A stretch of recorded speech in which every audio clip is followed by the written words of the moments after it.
පින්වතුනි අපි කවුරුත් අපිට ඕනේ ගමනක් සසරේ යනවා නෙමෙයි.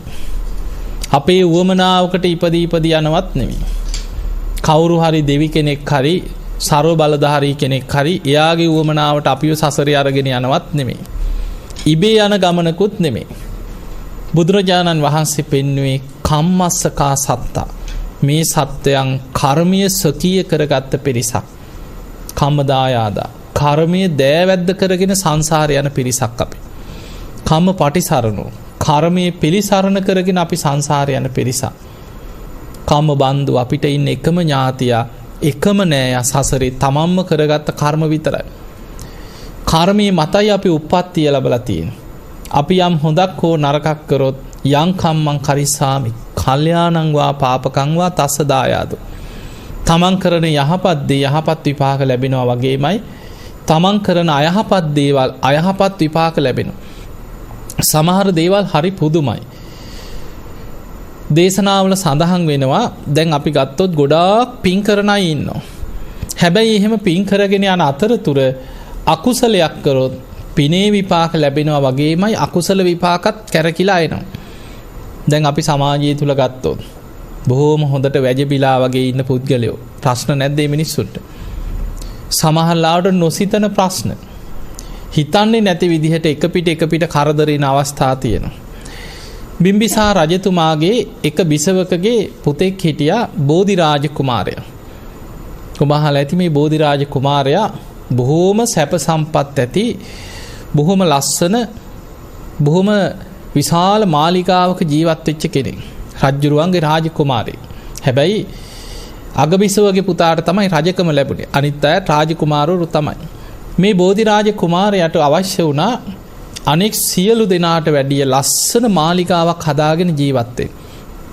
ඒ නිසා මුළු දඹදිව තලයේම හොයලා දක්ෂ නිර්මාණ ශිල්පීන් එකතු කරලා බොහොම ලස්සන දිව්‍ය විමානයක් වගේ ලස්සන මාලිගාවක් හැදුවා. දැන් මේ මාලිගාව හදලා මාලිගාවට ගෙවිදින දවසේ බෝධිරාජ කුමාරයා බොහොම සද්ධාවන්තයි. නිතර බුදුරජාණන් වහන්සේ ඇසුරු කරනවා. බුදුන් දකින්න යනවා, බණ අහනවා. බොහෝ පින්කම් කරනවා. හැබැයි ඔහුට මේ මොන ධන සම්පත් මොනවා තිබුණත් දරු සම්පත් නැහැ. දරුවෝ නැති නිසා ඉතින් ඒ ගැන පසුතැවීමෙන් තමයි හිටියේ. කොහොම ඉන්න අතරේ දැන් මේ මාලිගාව හදලා අවසන් වෙලා කල්පනා කරා මාලිගාවට ගෙවිදින්න පෙර බුද්ධ ප්‍රමුඛ සංඝයා වඩම්මලා දානයක් දීලා ගෙට ගෙවිදුනා නම් හොඳයි කියලා. දැන් ඔන්න බුදුරජාණන් වහන්සේට ආරාධනා කරා ස්වාමීනි 500ක සංඝ පිරිසක් පිරිවරාගෙන මගේ නිවසට දානයකට වඩින්න මම බුද්ධ ප්‍රමුඛ 500කට දානි ලෑස්ති කරනවා කියලා. බුදුරජාණන් වහන්සේ ආරාධනාව පිළිගත්තා. දැන් අලුත්ම මාලිගාව ලස්සන මාලිගයක්. පාර දෙපැත්ත සරසලා කොඩි සේසත් නංවල සුදු වැලි අතුරලා බොහෝම ලස්සනට බුදුරජාණන් වහන්සේ වඩින මාර්ගය සැරසුවා. දැන් මාලිගාවම ලස්සනට සරසලා බුදුරජාණන් වහන්සේට මාලිගාවට ඇතුළට පිවිසෙන ප්‍රධාන දොරටුව ළඟ ඉඳන්ම ඊටා වටිනා ලස්සනට සකස් කරපු පාවඩයක් එළුවා. පාවඩේ එලලා ඔහු ප්‍රාර්ථනයක් කරත් මේ බෝධිරාජ කුමාරයා තමන්ගේ අතින්මයි පාවඩේ එලන්නේ. එලලා ප්‍රාර්ථනයක් කරා මට මේ මොන සැප සම්පත් තිබුණත් රාජකුමාරයෙක් වටිනා මාලිගාවක් දඹදිව කාටවත් නැතුව ඇති කිසිම රජ කෙනෙකුට මගේ මාලිගාව තරම් ලස්සන මාලිගයක් මේ මොනවා තිබුණත් මට දරු සම්පත් නැහැ. ඒ නිසා මේ පාවඩේ මතින් බුදුරජාණන් වහන්සේ සංඝ පිරිස පිරිවරාගෙන පාවඩේ මතින් වැඩම කරත්වා මට දරු සම්පත් ලැබෙනවා නම් බුදුරජාණන් වහන්සේ මේ පාවඩේ මතින්ම සිරිපා තබමින් වැඩම කරත්වා. එහෙම හිතාගෙන අර පාවඩේ එලලා බලාගෙන වැඳගෙන හිටියා. බුදුරජාණන් වහන්සේ සංඝයා සමග නිවස ඉදිරියට වැඩම කරලා පාවඩේ ළඟ හිටගත්තා. අකුලන්න කිව්වා. බුදුරජාණන් වහන්සේ කතා කරලා කියන මේ පාවඩේ අයින් කරන්න කිව්වා. අඩියවත් තිබ්බේ නැහැ. බෝධිරාජ කුමාරයා බැලුවා ඇයි මේ? බුදුරජාණන් වහන්සේ පාවඩේ ඉවත් කරාට පස්සේ නිවසට වැඩම කරා. නිවසට වැඩම කරලා බුද්ධ ප්‍රමුඛ 500ක් සංඝයාට බොහෝම සද්ධාවෙන් දානියත් පූජා කරා. හැබැයි හිතේ තියෙන ඇයි තථාගතයන් වහන්සේ මේ පාවඩේ උඩින් වැඩම නොකරේ? දානි වළඳලා බුක්තානුමෝදනා ධර්ම දේශනා කරද්දී බෝධිරාජ කුමාරයා අහනවනේ ස්වාමීනි ඇයි මගේ පාවඩේ මතින් වැඩම කරේ නැත්තේ? බුදුරජාන් වහන්සේ වදාළ බෝධිරාජ කුමාරය ඔබේ ප්‍රාර්ථනීය ඉෂ්ට වෙන්නේ නැහැ කියෝ. ඔබේ ප්‍රාර්ථනයක් තිබුණා තථාගතයන් වහන්සේ සංඝ පිරිස සමගින් මේ පාවඩේ මතින් වැඩම කරනවා නම් දරු සම්පත් ලැබේවා කියලා. ඔබට දරු සම්පත් ලබන්න අකුසල විපාකකින් කර්ම විපාකකින් ඒක වැහිලා යනවා කියෝ. වෙන හේතුවක් නෙමෙයි පෙර කර්ම විපාකයක් කියෝ. දැන් මේ කර්ම විපාකේ දැනගන්න අවශ්‍යයි. බෝධිරාජ කුමාරයා කියනවා අනේ ස්වාමීනි මොකක්ද මගේ පෙර කර්මය කියලා මට කියලා දෙන්න කියලා. බලන්න පෙර සංසාරේ බුදුරජාණන් වහන්සේ වදාළ කුමාරය ඔබ පෙර එක ආත්මයක බොහෝ කාලයකට පෙර ඔබ නාවික පිරිසක් එක්ක නැව්වල නැගලා වෙළඳාම යන අතරතුර හදිස්සියෙම කුණාටුවකට හසු වෙලා නැව් මුහුදුබත් වුණා කියලා. ඒ වෙලාවේ කොහොම හරි අර නැවේ තිබ්බ ලී කෑලි කොට කෑලි වල එල්ලිලා පිරිස පීන ගත්තා. එහෙම පීනලා ඈත පෙනිච්ච දූපතකට පීන ගත්තා. දැන් එදා අද ඒ වෙනකොට බෝධිරාජ කුමාරයාගේ බිසව හැටියට හිටපු කෙනාම එදා බිරිඳ හැටියටත් ඒ නැවේම එක් කරගෙන තමයි වෙළඳාම ගියේ. කොහොම හරි බිරිඳත් ගිලෙන්න යනකොට තමන් අර අල්ලගත්ත කොට කෑල්ලටම කොහොම හරි බිරිඳවත් නග්ගගෙන අමාරුවෙන් පීනගෙන දූපතකට ආවා. දැන් පුංචි දූපතක්. මේ දූපතට ආවට පස්සේ දවස් ගාණක් කන්න නැහැ. දැන් අර මුහුදේ පීනලා හොඳට මහන්සි කන්න දෙයක් නැහැ. බැලුවා කෑමට මොනවද තියෙන්නේ කියලා බලනකොට කන්න දෙයක් නැහැ. හැබැයි කුරුළු කූඩ ගොඩාක් තියෙනවා. මේවා කුරුළු බිත්තර තියෙනවා. ඒ වෙලාවේ කල්පනා කරා අපිට මේ කුරුළු කූඩ අපිට මාස ගාණක් වුණත් යැපෙන්න පුළුවන් කුරුළු බිත්තර තියෙනවා. කොහොම හරි ගිනි මැලයක් හදාගෙන ලී දඬු අතුල්ලලා ගින්දර හදාගෙන අර කුරුළු බිත්තර අරගෙන ඒවා තඹගෙන හදාගෙන කෑවා. අර කුරුළු කූඩුවල නැග මේවම කකා කුරුළු බිත්තර කෑවා කියන. බුදුරජාන් වහන්සේ වදාළා මහණෙනි ඔන්න ඔය අකුසල විපාකයෙන් ආත්ම ගණනාවක් සසරේ දරු සම්පත් නැතුව ඉපදී ආවා කියන. එතකොට බලන්න බෝධිරාජ කුමාරයා සසරේ දැන් මහා ධනවත් කුමාරයෙක්. රජ්ජුරුවන්ගේ බිසවකගේ පුතෙක් හැටියට ඉපදිච්ච රාජ කුමාරයෙක්. හැබැයි බුදුරජාන් වහන්සේ වදාලා ඒ අකුසල විපාකයෙන් මේ ජීවිතෙත් ඔබට දරු සම්පත් නැහැ කියලා. එතකොට බලන්න සමහර දේවල් කර්ම විපාක වලින් වැහෙන හැටි.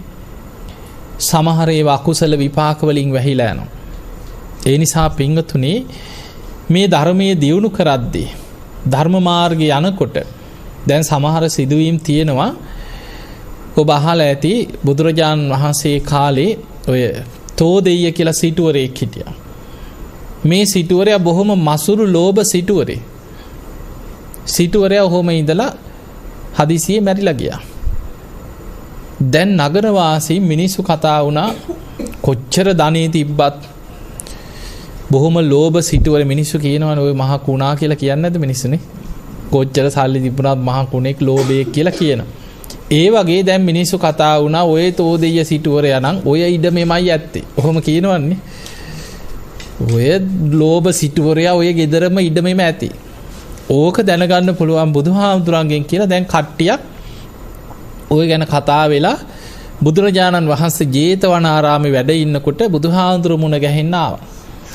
හැවිල්ලා වන්දනා කළා කිව්වා ස්වාමීනි භාග්‍යතුන් වහන්සේ හර මීට ටික කාලයකට පෙර මිය ගිය තෝදෙය්‍ය සිටුවරයා කොහෙද ඉපදුනේ කියලා ඇහුවා. කොහෙද උපන්නේ? බුදුරජාන් වහන්සේ බුදු වැසින් දැක්කා ඉපදිච්ච තැන. හැබැයි බුදුරජාන් වහන්සේ වදාලා අපි වෙන දෙයක් කතා කරමු කියලා. ඒකට පිළිතුරු නොදී බුදුරජාන් වහන්සේ වදාලා අපි වෙන ධර්ම කාරණයක් කතා කරමු.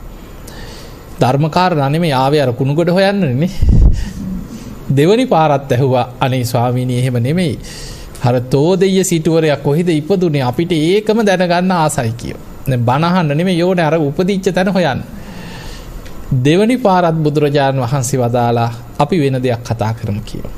ධර්ම කාරණයක් කතා කරමු. මොකද දැන් ඒක ප්‍රශ්න ඇති වෙන හේතුවක්. කාට හරි මේ පහරක් ගහන්න හොයන්නේ මේ. හැබැයි තුන්වෙනි පාරත් ඇහුවා අනේ ස්වාමීනි භාග්‍යතුන් වහන්සේ මේ තෝදෙය්‍ය සිටුවරයා කොහෙද ඉපදුනේ?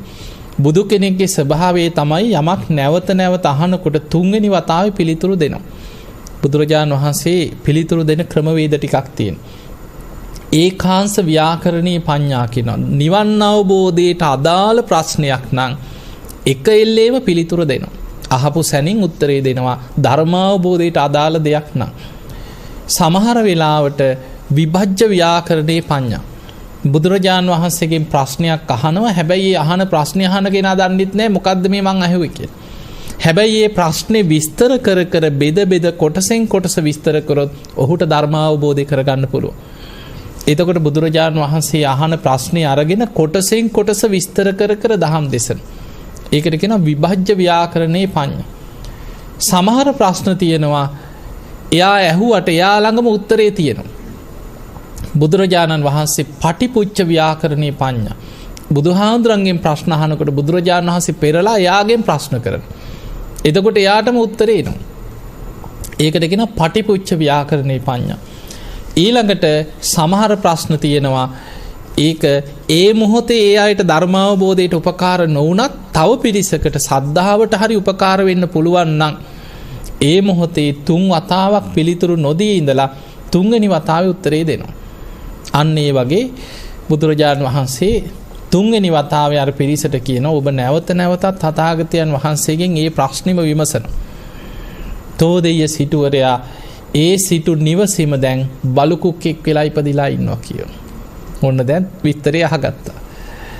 දැන් ඔච්චරයි දැනගන්න ඕන උනේ බණ අහන්න නෙමෙයි. ඊට පස්සේ දැන් බොහොම සතුටෙන් ගියා.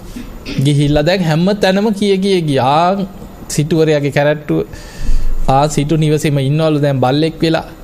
අපි කිව්වේ කීකේ දැන් හැම තැනම කියා ගියා.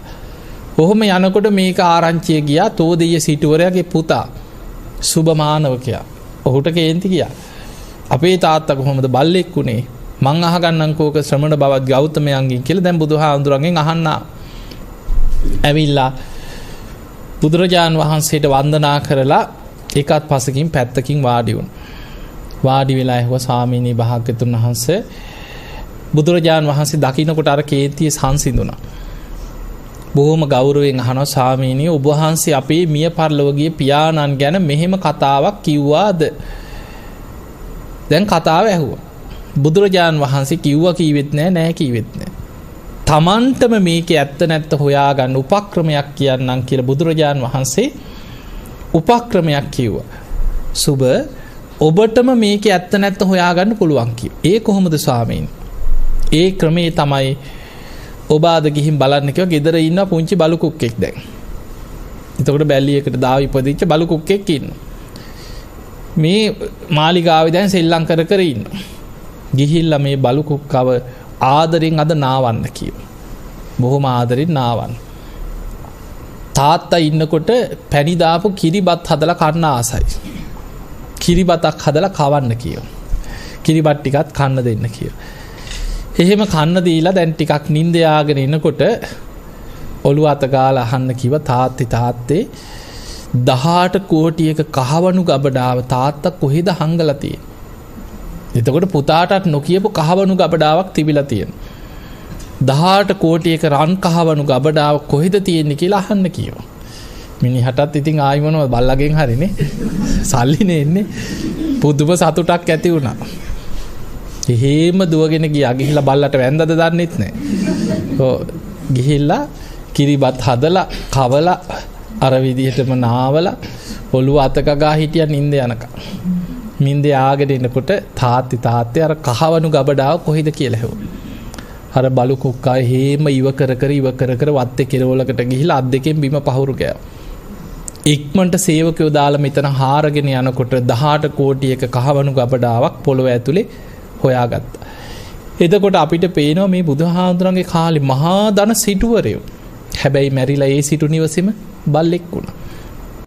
එතකොට අපිට පේනවා කොච්චර ධනෙ තිබුණත් රජ පවුලක ඉපදුණත් තමන් රැස් කරගත්ත කර්ම විපාක තමන් කරා එනවා. දැන් බුදුරජාන් වහන්සේගේ මාමණ්ඩිනේ පොළොව පලාගෙන අපායට ගියනේ සුප්‍රබුද්ධ රජුරු. එතකොට නිකන් හිතන්න සුප්‍රබුද්ධ රජුරු රජකම් කරන්න පිනක් තියෙන්න ඕනද නැද්ද? කොච්චර පිනක් තියෙන්න ඕනද? ඊළඟට තමන්ගේ දුවව නේද බුද්ධත්වයට පත් වෙන මහා පින්වන්ත කෙනෙකුට විවාහ කරලා දුන්නා. යසෝදරාවගේ තාත්තා සුප්‍රබුද්ධ රජුරු. එතකොට පුංචි කාලේ දකින්න නැති ඇසුරු කරා. ඒ සම්බන්ධතා තිබුණා. හැබැයි තමන්ම රැස් කරගත්ත කර්ම බුදුරජාණන් වහන්සේ බුදු වෙලා වඩිනකොට මහා සංඝ පිරිස පිරිවරාගෙන වඩිනකොට හොඳටම මත්පැන් බීලා අමාත්‍යවරු පිරිසයි රාජබටයෝ එකතු කරගෙන ඇවිල්ලා පාර අහුරගෙන බුද්ධ ප්‍රමුඛ සංඝයාට පාර යන්න ඉඩ නොදී නිନ୍ଦා පහස කරන්න පටන් ගත්තා. පාර යන්නම දුන්නේ. බුදුරජාණන් වහන්සේ සංඝ පිරිසත් එක්ක ආපහු හැරිලා ආපහු වැඩිය වෙන පාරකේ. බුදු කෙනෙකුට මග අහුරනවා කියන්නේ පාර වළක්වනවා කියන්නේ බුදු කෙනෙක් ආපහු හරවනවා කියන්නේ දින 7කින් විපාක දෙන්න ditta ධම්ම වේදනීය දරුණු කර්ම විපාක දවස් 7කින් විපාක දෙනවා. දැන් රජ්ජුරුව මේ වැරදි වැඩේ කරාට මොකද බය වුණා. රාජබටයන්ට කිව්වා බුදුරජාණන් වහන්සේ මං ගැන මොකද කියන්නේ කියලා ගිහිල්ලා හොයන්න කිව්වා. ඔත්තුකාරයොත් දැම්මා. එදා බුදුරජාණන් වහන්සේ ආපහු වැඩම කරලා විවේක තැනක වැඩ ඉන්නකොට ආනන්ද හාමුදුරුවෝ ස්වාමීනි භාග්‍යතුන් වහන්සේ සුප්‍රබුද්ධ රජ්ජුරුව බුද්ධ ප්‍රමුඛ සංඝයාට මග අහුරලා පාර වළක්වලා විශාල අකුසලයක් නේද මේ කරගත්තේ. බුදුරජාණන් වහන්සේ වදාලා ආනන්දය රජ්ජුරුව තව දින 7කින් මාලිගාවේ පියගැට පෙළ ළඟදී පොළොව පලාගෙන අපායට වැටෙනවා කිය. දැන් මේ ආරංචියත් පැතිරිලා ගියා. රජ්ජුරුවන්ගේ කනටත් තාම පහවදා වෙනකොටම රජ්ජුරුව කල්පනා කරා දැන් බුදුරජාණන් වහන්සේ දේශනා කරලා තිනවා මාලිගාවේ පියගැට පෙළ ළඟදී දවස් 7කින් පොළොව පලාගෙන අපායට යනවලු. හරි මං ඕක බොරුවක් කරනවා. එහෙම හිතුව රජ්ජුරුව. හිතලා මාලිගාවේ උඩු මහල් තලයට උඩම තට්ටුවට දවස් 10කට 15කට සෑහෙන කෑම බීම ටික උඩට ඇදගත්තා. රාජබටයෝයි අමාත්‍යවරු රැස් කරලා කිව්වා කිසිම හේතුවක් නිසා මට පණවිඩ ගේන්න බෑ. මම දවස් 10ක් විතර යනකම් පහලට බහින්නේ නැහැ. දවස් 7 පහු වෙනකම්. මෙහෙම කියලා මාලිගාවේ දොරටු ළඟ පඩිපෙල් ළඟ ආරක්ෂකයෝ යොදවලා රජ්ජුරුව උඩට නැග්ගා. දැන් කකා බිබී ඉන්නවා. දවස් 2 3 4 ගත වුණා. මම මේක බොරුවක් කරනවා කියලා හිතා හිටියා. ඔහොම ඉඳලා හරියට 7 වෙනි දවසේ රජ්ජුරුවන්ගේ මංගල හස්තිය කුලප් වුණා. අස්සයෝ ටිකත් කුලප් වුණා. මාලිගාව වටේ දුවනවා. ඇතා කුලප්පු වෙලා මාලිගාවේ කණුවලට අනිනවා තාප්ප පෙරලනවා. ඇතා මාලිගාව වටේ දුවනවා. ඇඩ්ගොව්වන්ට පාලනය කරගන්නත් බෑ. රජ්ජුරුවන්ට කීකරුයි මේ හස්තිය. රජතුමා උඩුමහල් තලයේ ඉඳන් පහළට බලාගෙන කෑ ගහනවා. මෙහෙම කරන්න. ඔය ඇතා අල්ල ගන්න කී කෑ ගහනවා. ඇඩ්ගොව්වන්ට ඇහෙන්නෙත් නෑ. අන්තිමට උන් හිටි තැනුත් අමතක වුණා. කෑ ගහ පල්ලෙහාට පඩිපෙලෙන් දුවගෙන ආවා. මේ ඇඩ්ගොව්වන්ට බැයිද මේ ඇත්තාව පාලනය කරගන්න කියලා කෑ ගහ පල්ලෙහාට ආවා. එනකොට දොරටු ළඟ හිටපු ආරක්ෂකයන්ව තල්ලු කරගෙන ආවා. ඉතින් රජ්ජුරුවනේ පල්ලෙහාට ඇවිල්ලා මාලිගාවේ පියගැට පෙළ ළඟදී පොළොවට අඩිය තියෙනකොටම පොළොව පුපුරලා විශාල ගිනි ජාලාවක් උඩට මතු වුණා. එහෙම ගින්නෙන් වෙලිලා අපායට මැදිලා ගියා. එතකොට බලන්න යසෝදරාවගේ තාත්තා දේවදත්තගේ තාත්තා බුදුරජාණන් වහන්සේගේ මාමණ්ඩිය පොළොව පලාගෙන අපායේ. එතකොට අපිට පේනවා රජකම් කරත් තමන් සසරේ රැස් කරගත්ත කර්ම අරගෙන තමන් යන සංසාර ගමනක් තියෙන. ඒ නිසා පින්වතුනි හැම වෙලාවෙම කර්මය ගැන හිතන්න. මම යම් කර්මයක් කරොත් ඒකේ විපාක මා කරා එනවාමයි. එහෙම අපි හිතනවා නම් අපිට අකුසල් වලින් වළකින්න පහසුයි. අපි නිතර හිතනකොට අකුසලයක් කරන්න හිතුණත් සැනින් මතක් වෙනවා. මම මේ දේ කරොත් මේකේ විපාකයක් මටම ගෙනියන්න වෙනවා කියලා මතක් වෙනවා. ඒ නිසා දැන් බලන්න හැම බුදු කෙනෙක්ම පහළ වෙලා අපිට පෙන්නලා දෙන අනුශාසනා සබ්බ පාපස්සා කරන සියලු පාපී අකුසල් වලින් වළකින්න කියලා. ආයේ එකක් දෙකක් කීපයක් නෙමෙයි. සියලු පාපී අකුසල් වලින් වළකින්න. මොකද පුංචි උනා දැන් සමහරු ඔය පොඩි දේ ඕක ප්‍රශ්නයක් නෑ. පොඩි සතෙක් මැරුවට කමක් නෑ. එහෙම නැද්ද නිකන්? ඔය පොඩි දෙයක් ගත්තට කමක් නෑ. අච්චර මිනිස්සු ලොකු හොරකම් කරනවා නම් අපි මේ පොඩි එකක් හොරකම් කරපුවාම මොකද? කොහොම සමාජය අහලා නැද්ද? ඒ නිසා පුංචි කියලා නෑ. සමහර වෙලාවට මතක තියාගන්න චූටි දේ අනෙක් සියල්ලට වැඩිය බලවත් වෙන්නත් පුළුවන්. ඒ පුද්ගලයා සමහර ලාවට ඒක හිතලා පොඩි දේ වුණත් හිතන්න ඔබ අහලා ඇති අර ඒරකපත්ත නාගරාජයා ගැන. කාශ්‍යප බුදුහාඳුරන්ගේ කාලේ සිල්වත් ස්වාමින් වහන්සේ නම. අවුරුදු 20000ක් සීල් රැක්කා කියලා. කාශ්‍යප බුදුහාඳුරන්ගේ කාලේ ආයුෂ අවුරුදු 20000ක්. මේ අපි ඉන්න කාලේ වගේ නෙමෙයි. එතකොට බොහෝම සිල්වත් කෙනෙක්. උන්වහන්සේ ගඟෙන් එතර වෙලා හදිසියේ මේ ගංගාවකින් මේ ස්වාමීන් වහන්සේ වඩිනකොට අර මේ ඔරුව පොඩ්ඩක් පැද්දුනා. විසිවෙන් වැටෙන්න වගේ ගියා. එකපාරට බයට එතන තිබ්බ අත්තක මෙහෙම අල්ලගත්තකම අත්ත කැඩිලා වතට. දැන් මේක මේ මහා ලොකු අකුසලයක් නෙමෙයි. බුදුරජාණන් වහන්සේගේ දැන් අදටත් ඒ කාශ්‍යප බුදුහාඳුරන්ගේ වගේම ගෞතම බුද්ධ ශාසනයේ එහෙම ශික්ෂාපදයක් තියෙනවා. ඒක අද පනව අපේ බුදුහාමුදුරුවෝ පැනෙන්නේ නිගණ්ඨයෝ නින්දා අපහාස කරන්න ගත්ත භික්ෂූන් වහන්සේලාට නිගණ්ඨයෝ හිතාගෙන ඉන්න මේ ගස් කොළන් වලට පණ තියනවා කියලා. ඒක බීජී ප්‍රාණීන් කියලා තමයි නිගණ්ඨයෝ කියන්නේ. ඇයි ඉතින් පේන්න බලාගෙන ඉන්නේ නැති ගහ පැලවිලා එනවා පණ ගාගෙන එනවා. ඊළඟට ඒවෙන් ගෙඩි හට ගන්නවා මල් හට ගන්නවා ඒව වැටිලා ආයි පැලවෙනවා. නිගණ්ඨයෝ හිතන්නේ මේවට පණ තියනවා කියලා. නිගණ්ඨයෝ නින්දා කරන්න පටන් ගත්තා මේ ශ්‍රමණ බවත් ගෞතමයෝ ගේ ශ්‍රාවකයෝ බුදුහාඳුරන්ගේ ශ්‍රාවකයෝ කිසිම කරුණා මෛත්‍රයක් නැතුව මේ ගස් කොළන් සිඳිනවා කියලා නින්දා කරන. බුදුරජාණන් වහන්සේ බැලුවා මිනිස්සු පව් පුරව ගන්නවනේ. ඒක බොරුවක් තමයි. හැබැයි මිනිස්සු අකුසල් කරගන්න. ඒ නිසා බොහෝ දෙනාගේ හිතසුව පිණිස බුදුරජාණන් වහන්සේ භික්ෂුන් වහන්සේලාට දේශනා කරා මහණෙනි ගස්වල අතු භික්ෂුන් වහන්සේලාගේ අතින් මේ ගස් කපන ඒවා අතු සිඳින ඒවා කරන්න යන්න එපා. ඒවා ඉතින් දායකයෝ ලව්ව ඒවා ඒ අය කරයි. ඒ අයට ඒක කියලා කරගන්න ක්‍රමයක් බුදුහාඳුරෝ පෙන්නනවා. ඒ ඇරෙන භික්ෂුන් වහන්සේලාගේ අතින් මේ ගස් කපන්න ඒවට යන්න එපා කියලා. දැන් මේ වගේ වැරද්දක් බැරි වෙලා හරි අපි ගම අත්තක් කපලා මොනවා හරි වැරද්දක් වුණා කියලා. ඒක ඇවැද්ද ඉස්සලා පිරිසිදු කරගන්න පුළුවන් ශික්ෂාපදය. ඔබ අහලා ඇති භික්ෂුන් වහන්සේලා උපසම්පදා ස්වාමීන් වහන්සේලා ඇවැද්ද ඉස්සනවා. එහෙම ඇවැද්ද ඉස්සලා දේශනා කරලා ස්වාමීනි අද මගේ අතින් මෙහෙම වැරද්දක් වුණා මම ආයි මේක කරන්නේ මම ආයෙත් සංවරයට එනවා කියලා උන්වහන්සේලා ඇවැද්ද ඉස්සලා පිරිසිදු වෙනවා. ඒක එතනින් ඉවරයි. දැන් මේ පුංචි දේ අර ස්වාමීන් වහන්සේට මහ විශාල දෙයක්. ඇයි හරියට සීල් රැකපු කෙනෙක්. හොඳට සීල් රැක්කා. අර පොඩි දේ ඒක දැන් හිතට ගත්තා. අයියෝ මට වෙච්ච දේ. මං කවදාවත් මෙහෙම දෙයක් කරලා නැහැ. මගේ අතින් ගහක අත්තක් කැඩුණා නේද? අයියෝ මං කරගත්ත දේ කියලා අරක හිත පසුතැවුණා. එහෙම යනකොටම පපුවේ අමාරුව හැදිලා මැරුණා. අපවත් වුණා. ඒරක පත්ත කියලා නාගයෙක් වෙලා පහළ වුණා. මහා පින් කරා දෙව්ලොව විශාල සැප සම්පත් විඳින්න පින් කරගත්ත කෙනා අර පුංචි දෙයට හිත කලබල වුණා, හිත විසිරුණා, තැතිගත්තා. ආසන්න කර්මයක් හැටියට අර හිතේ විසිරීම බලවත් වුණා. කරගත්ත පින නෙමේ අර මොහොතේ අර පුංචි දේ බලවත් වෙලා. ඒ නිසා සමහර වෙලාවට අපි පුංචි කියලා හිතන දේ බලවත් වෙන්න පුළුවන්. ඒ නිසා කවදාවත් පුංචිවත් අකුසලයක් ඒකයි බුදුරජාණන් වහන්සේ පෙන්නන්නේ සබ්බ පාපස්සා කරන. සියලු පාපී අකුසල් වලින් වළකින. කුසලස්ස උපසම්පදා පුළුවන් තරම් පින් කරන්න කුසල් වඩා. පුංචි කුසලෙත් බලවත් වෙන්න පුළුවන් මතක තියාගන්න. දැන් ඔබ ওই විමානවත්වයේ කතා අහලා ඇතින්නේ. එක බත් හැන්ද පූජා කළ දිව්‍ය ලෝකයක් ගිය අය ගැන අහලා නැද්ද? වතුර ටිකක් දන් දීලා දෙව්ලොව ගිය අය ගැන තියෙන.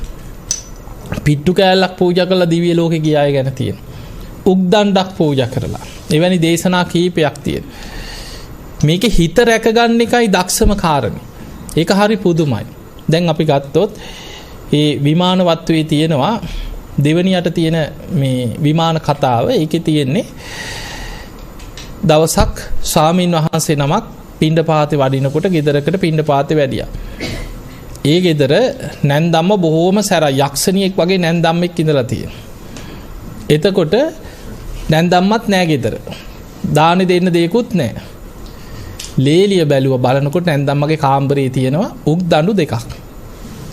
ඒ වෙලේ කල්පනා කරා දැන් මේක පූජා කරගන්න අනේ මට පිනක් කරගන්න උක්දඬු දෙකක් තියෙනවා. හැබැයි නැන්දම්මගෙන් ආයි විසුමක් වෙන්නේ නැහැ මේක පූජා කරගත්තොත්. කමක් නැහැ ඕන දෙයක් වෙච්ච දෙන් කියලා මං කරන්නේ පිනක් නේ කියලා ඒ වෙලාවේ අනේ ස්වාමීනි වැඩ ඉන්න කියලා ඉක්මනට අර උක්දඬු දෙක අරගෙන මිරිකලා උක් පැණි ටිකක් ගෙනහිල්ලා පාත්‍රයට පූජා කරා. බොහෝම සද්ධාවෙන් දන ගහලා වැන්දා. උන්වහන්සේ ගාතාවකින් පින් දීලා වැඩියා. දැන් මේක හිත හිටිය අනේ කොච්චර පිනක්ද කී කියනොත් මෙන්න ආව නැන්දම්ම. ඇවිල්ලා කාමරේට ගිය ගමන් උක්දඬු දෙක නෑ එක පාට කේන්ති ගියා. කොහමගේ මේ කාමරේ තිබ්බ උක්දඬු දෙක කියලා ඇහුවා. එහෙම ගිහිල්ලා කිව්වනේ අම්මේ හිත පහදවා ගන්න.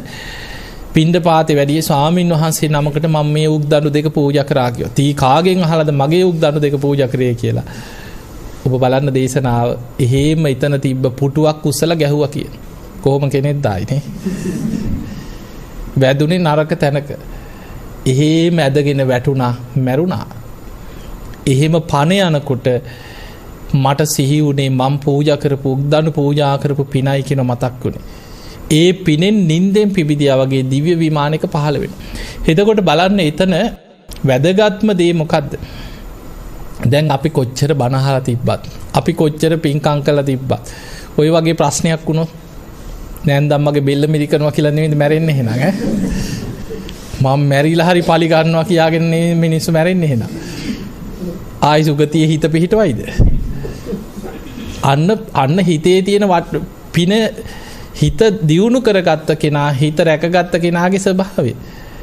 අර නැන්දම්මට වෛර කරෙත් නැහැ. මට ගැහුවා නේද කියලා හිතුවෙත් නැහැ. මම මෙච්චර පිනක් කළා මට මොකද්ද මේ වුනේ කියලා හිතුවෙත් නැහැ. දැන් සමහරව ඕක අනිත් පැත්තට පිනට ගරහ කරනවා. ඕන් අපි දන් දීලා අපිට වෙච්ච දේ එහෙම හිතනවනේ නේ. හැබැයි තමන් හිතුවේ අනේ කොච්චර ලාභයක්ද. මං උක්දඬු දෙකක් මිරිකලා පූජා කරා, උප්පැණි දෙකක් පූජා කරගත් ආර්යයන් වහන්සේ නමකට කොච්චර ලාභයක්ද කියලා හිත පහදවා ගත්ත. එහෙම පණ ගියා. නින්දෙන් පිවිදියා වගේ දිව්‍ය ලෝකේ දිව්‍ය විමානයක පහළ වුණා. ඒ නිසා පින්වතුනි හිත රැක ගන්නවා කියන එක හරි අමාරු දෙයක්. හිත රැක ගන්නේ. දැන් බලන්න සමහර අය හොඳට පින්කම් කරනවා. එහෙම පින්කම් කරලා පුංචි දෙයකට සමහරලාවට නොසි පොඩි දෙයක් වෙන්න පුළුවන්. ඒකෙන් වෛර බැඳ ඉන්නේ නැද්ද මිනිස්සු? ඉන්නවා. සමහර අම්මලා ඉන්නවා එක්ක වතුර වීදුරුව පරක් වුණා කියලා වෛර බඳින අය නැද්ද? බේත් පෙත්ත වෙලාවට ගෙනත් දුන්නේ නැහැ කියලා වෛර බඳින්නේ නැද්ද? කොච්චර කන්න දෙනවා නේ, නාවනවා, කෑම ටික කවනවා, ආදරෙන් සලකනවා, ඔක්කොම කරත් අර පොඩි දෙයට ඒක ඇති. ඒක මේ හිතේ තියෙන භයානකකම. මේ කෙලෙස් සහිත සසර ගමනේ හිතක තියෙන භයානකකම තමයි ඒක. සැනින් හිත කුසලෙ නෙමෙයි අකුසලයක් අල්ලගන්න. ඒක ඉතින් කාලයක් හිත පුරුදු කරගත්ත කෙනෙකුට විතරයි, හොඳට හිත දමනය කළා හිත පුරුදු කරගත්ත කෙනෙකුට විතරයි කුසලයක හිත රඳවගෙන අකුසලේ එනකොටම බැහැර කරන්න පුළුවන්. එහෙම නැත්නම් බොහෝ දෙනෙක් අකුසල් උපාදාන කරගන්න. සමහරලාවට පුංචි දෙයක් වෙන්න පුළුවන්.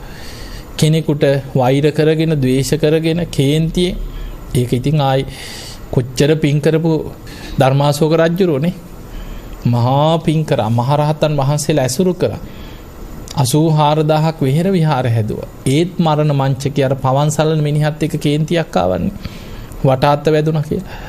ඒ වගේ ජීවිතේ හිතේ ස්වභාවය තමයි නොසිතන විදිහට අපේ හිත නොමග යන්න පුළුවන්.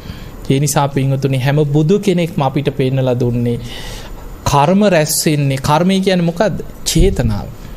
දැන් කවුරු හරි ඔබෙන් ඇහුවොත් මොකක්ද ඔය කර්මය?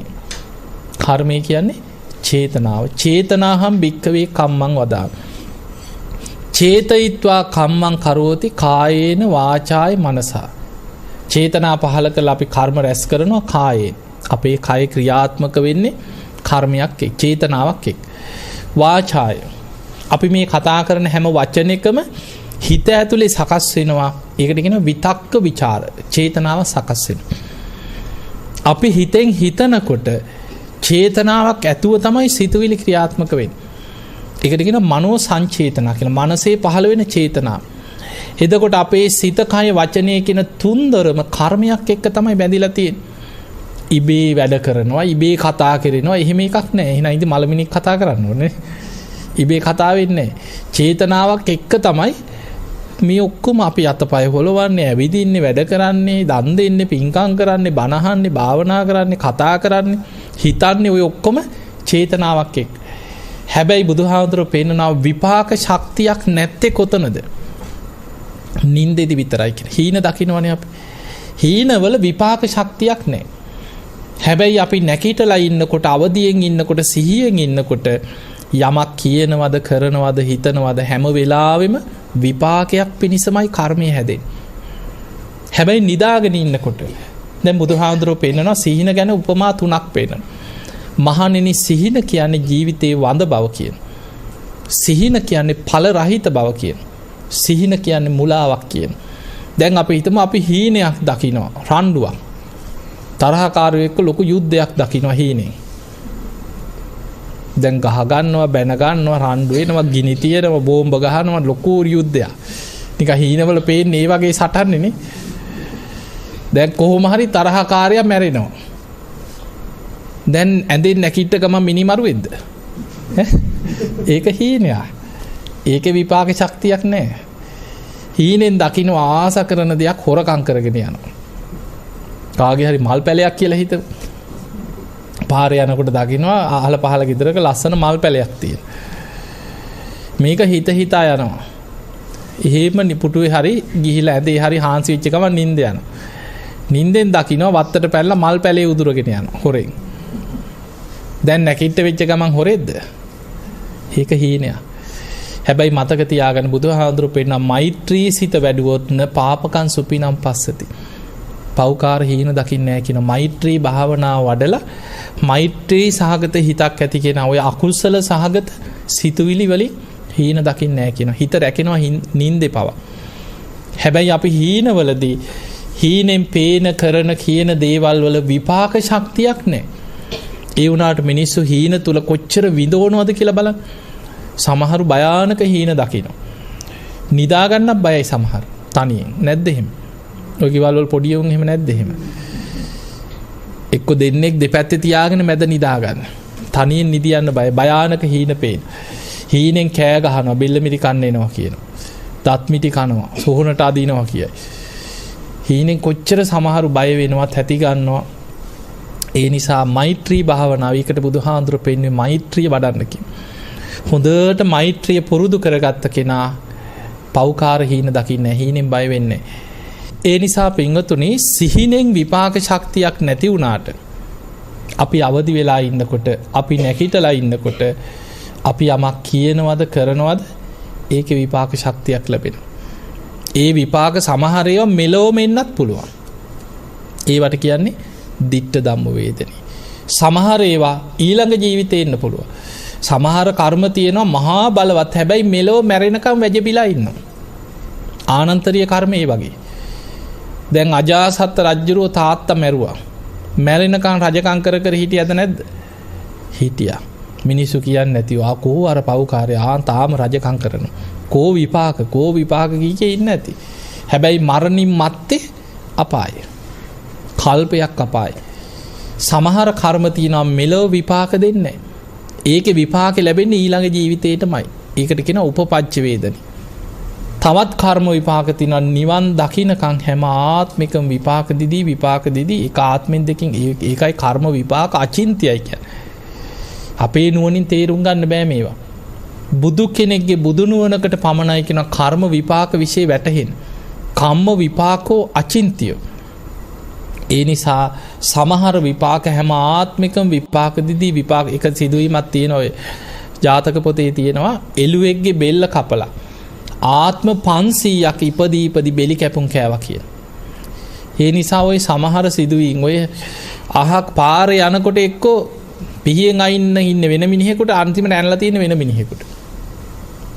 එක්ක කාට හරි කඩුවෙන් හරි කොටන්නේ තරහකාරයට වදින්න වෙන මිනිස්සෙකුට. ඒ වෙලේ පාරේ ගියේ. ඔය වගේ අහක යන කුණු ගොඩවල් හරි කැරකිලා එනවා. සමහර ලාවට අපි දන්නේ නැති වුණාට ඒවැ පෙර සිදුවීම් තියෙන්න පුළුවන් කර්මයත් එක්ක බැඳිච්ච. ඒ නිසා සමහර කර්ම විපාක වල හැටි සමහර කර්ම විපාක බුදුහාඳුරු පෙන්න ආත්ම 100 ගණන් නිවන් දකින්නක දැන් මුගලන් හාමුදුරු බලන්න ඉච්චර 이르දි බල සම්පන්න වෙලා මහා පෙළහර පාන්න පුළුවන් කෙනා. හැබැයි 500ක් වට කරගෙන පොළොව වලින් ආයුධ වලින් පහර දුන්න පිරිනිවන් පා. දේවතාවක් 이르දියේ මග ඇරිය. ඊළඟ වතාවේ බැලුවා මේක මගේ කර්ම විපාකයක්. ආවිෂ කිවිලා ඉවරයි. මං අද මේකට මූණ දෙනවා කියලා හිත හදාගෙන උන්වහන්සේ මූණ දුන්නා. එතකොට අපිට පේනවා සසරේ කරපු කර්ම විපාක අපි පස්සෙන් එන්න පුළුවන්. ඒ නිසා පින්න දැන් අපිට මේ ජීවිතේ ඔබ නිකන් හිතන්න ඔබට කරදර එහෙම නැද්ද? අපි කියනවා මේ බණහන මේ පින්කම් කරන කාටවත් කරදරයක් නැතුව ජීවත් වෙන අපිටම ඇයි මේ කරදර? මොකද්ද අපි මේ කරපු කර්මය? මැරිලවත් යන්නේ නැහැ නේ කියලා කියන්නේ නැද්ද ගෙවල් වල එහෙම? කියනවනේ කේන්ති ගියාමනේ. මතක තියාගන්න මේ දැන් අපි මේ ජීවිතේ හොඳට සීල රකින්නවා වෙන්න පුළුවන්. මේ ජීවිතේ ඔබ හොඳට බණ අහනවා වෙන්න පුළුවන්. මේ ජීවිතේ හොඳට දම් පින්කම් කරගන්නවා වෙන්න පුළුවන්. ඒ කරගන්නේ මේ ජීවිතේ. අපි මේ ගෙවන්නේ පෙර වපුරපු දේවල් වල අස්වැන්න අද නෙලනවා. යාදිසං වපතේ බීජං තාදිසං හරතේ පලං කිය. යමක් සසරේ වැපිරුවා නම් ඒ වපුරපු දේමයි අපි අස්වැන්න නෙලන්නේ. වී වපුරපු කෙනා වී අස්වැන්න නෙලනවා. මුං වපුරපු කෙනා මුං අස්වැන්න නෙලා ගන්න. තල වපුරපු කෙනා තල අස්වැන්න නෙලනවා. අපි සසරේ වපුරපු බීජ අද අස්වැන්න නෙලනවා. හැබැයි අද අපි හොඳට සීල් රකින්නවා, අද අපි බණ අහනවා, අද පින් කරනවා, අද ගුණ යහපත් ජීවත් වෙනවා, අද මේ ධර්ම දානමේ පින්කම් කරනවා.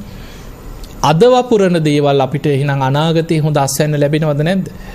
අනාගතේ හොඳ අස්වැන්න ලැබෙන. කරපු ගමන් කිරිමි දෙනවා වගේ බලාගෙන ඉන්නකොටම ප්‍රතිඵල එන්නේ නැහැ කියලා. හැබැයි අපි කරන දේවල් අපේ පසුපස සසරේ විපාක ලැබෙනවා. ඒ නිසා පුළුවන් තරම් පින් කරන්න, කුසල් වඩන්න. කුසලස්ස උපසම්පදා, කුසල් දියුණු කරගන්න, වඩන්න, රැස් කරගන්න. සචිත්ත පරියෝදපණං, තමන්ගේ හිත දමනය කරන්න කියන. ඒක ලේසි දෙයක් නෙමෙයි. මොකද හිත පුරුදු වෙලා තියෙන්නේ අපාය පැත්තට. දැන් ඔබ නිකන් හිතන්න බණක් අහනවා කියන එක, භාවනා කරනවා කියන එක ලේසිද? නිකන් ගෙදර හිතා ගන්නකො මම භාවනා කරනවා කියලා කරන්න පුළුවන්ද? ලේසි? අමාරුයි. එක බණක් අහනවා කියලා හිතන්න, ඒක කරගන්න පුළුවන්? ඒත් අමාරුයි. සාමාන්‍ය ඉතින් මෙහෙම මැදිරියකට ආවහම, පන්සලකට ගියාම, කොහේ හරි බණ තියෙන තැනකට ගියාම වාඩි වෙලා බණ ටික අහයි. ගෙවල් වල මෙහෙම බණ අහන්න බෑනේ. නොයේ කරුණු මොකක් හරි කර්මයක් යෙදිලා එනවා. ඒ වෙලාවට එක්ක ආසාවෙන් බණ අහන්න හිටියම් මොකක් හරි හේතුවක් එනවා. කොහේ හරි ඉන්න හෙනහුරෙක් හරි ඇවිල්ලා කතාවක් පටන් ගන්නවා. අක්කේ අයියේ කියාගෙන ඇවිල්ලා බණ යන වෙලාවට. ඊට පස්සේ එලෝ ගන්නත් බෑ, අන්තිමට බණත් ඉවරයි. එහෙම වෙන්නේ නැද්ද? එක්ක බණ යනකොට ආසාවෙන් වාඩිලා බණ අහනවා, ඔන්න විනාඩි 10ක් යනකොට කෝල් එකක් එනවා. දැන් ඒක කතා කරපු ගමන් ඊට පස්සේ බණ ඉවරයි. එක්ක නිකන් බණ අහගෙන ඉන්නකොට හිතේ ස්වභාවය, හොඳට බණ අහගෙන ඉන්නකොට නිකන් හිතෙනවා රෙදි ටික වැලේ. බලන්න ඕනේ ගිහිල්ලා. ඔන්න යනවා නැකිట్లా. රෙදි ටික ගන්නකොට කවුරු හරි ආක්කේ කියලා කතාව පටන් ගන්නවා. ඊට පස්සේ බණ ඉවරයි. කොහොම තමයි වෙන්නේ. බණ අහනවා කියන එක ලේසි දෙයක් නෙමෙයි. ඒ නිසා මොකක් හරි හේතුවක් ඇවිල්ලා අර ධර්මය අහන්න තියෙන අවස්ථාව මගේ හැරිලා යනවා. ඒක තමයි හිතේ ස්වභාවය. ඒවා සමහර ඒවා කර්ම විපාකත් එක්ක පැටලෙනවා. සමහර අය ඉන්නවා මේ හොඳට ඉන්නවා, භාවනා කරන්න බෑ. භාවනා කරන්න ගියාම ඒ කොළුවේ කැක්කුම එනවා. එක්ක සමහර අයගේ කන් තද වෙනවා. ඒවා පෙර කර්ම විපාකත් එක්ක එනවා, මතක තියාගන්න. බුදුරජාණන් වහන්සේ ගාව හිටියා ආනන්ද හාමුදුරුවන්ට පෙර සුනක්කත්ත කියලා ස්වාමීන් වහන්සේ නමක් උපස්ථාන කරා. බුදුහාමුදුරන්ගේ උපස්ථායක ආනන්ද හාමුදුරුවන්ට කලින්. මේ සුනක්කත්ත හාමුදුරුවෝ භාවනා කරනකොට උන්වහන්සේට දිවස් නුවණ පහළ වුණා, දිබ්බ චක්කු. ඒ කියන්නේ අපේ ඇහැට පේන්නේ නැති සියුම් දේවල් දෙවියන් අමනුෂ්‍යයන් ඇස් දෙකෙන් දකින්න පුළුවන් දිවස් නුවණක්. ඒකට කියන දිබ්බ චක්කු. ඊළඟට දිබ්බ සෝත. දිබ්බ සෝත කියන්නේ අපේ කනට ඇහෙන්නේ නැති සියුම් දේවල්, දෙවියන් කතා කරන දේවල් ඉරදියෙන් අහන්න පුළුවන්. අමනුෂ්‍ය කතා කරන දේවල් ඇහෙනවා. ඒකට කියනවා දිබ්බ සෝත. මේ හාමුදුරන්ට පහළ වුණේ දිබ්බ චක්කු විතරයි. ඇස් දෙකෙන් පේනවා. උන්වහන්සේ භාවනා කරනකොට උන්වහන්සේට පේනවා තමන් ඉස්සරහට ඇවිල්ලා ලස්සන දෙවියන්, දිව්‍යාංගනාව තමන් එක්ක කතා කරන මොනවද කියනවා කියන එක ඇහෙන්නේ. කනට ඇහෙන්නේ. ඇහැට පේනවා, කනට ඇහෙන්නේ. බුදුරජාණන් වහන්සේ ළඟට භාවනා කරා, උත්සාහ කරා, හරියන්නේ නැහැ. දිබ්බ සෝත පහළ වෙන්නෙම නැහැ. බුදුරජාණන් වහන්සේ ළඟට ගියා. ගිහින් වන්දනා කළා, කිව්වනේ ස්වාමීනි භාග්‍යතුන් වහන්සේ මං ලොකු වීරියක් අරගෙන භාවනා කරනවා. මට තිබ්බ චක්කු පහළ වුණා. දෙවියන් මට පේනවා.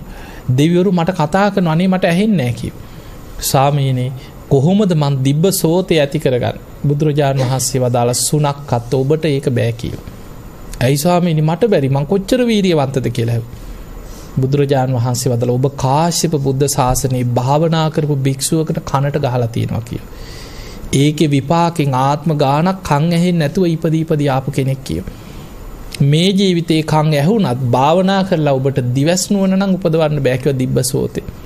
එතකොට බලන්න අපි දන්නේ නැති වුණාට කර්ම විපාක වලින් වැහෙන්නේ නැද්ද? අපි දන්නේ නැති වුණාට සසරේ කර්ම විපාක අපේ පස්සෙන් එනවා. සමහර අය ඉන්නවා ඔබ බලන්න හොඳට මේ කියන දේවල් ඇත්තද බොරුද කියලා. පින්කම් වලට යන්න හිතා ඉන්නවා. අපි හිතමු ලොකු පින්කමක් තියෙනවා ඒ අනුරාධපුරේ වන්නලි සෑය ශ්‍රී මහා බෝධිය කොහේ හිතා ඉන්නවා. දැන් රෙදි අරගෙන ඔක්කොම මැදලා කරලා ඔක්කොම ලෑස්ති කරලා ඉන්නවා. මෙන්න රෑ ඉඳන් බඩේ ලියනවා.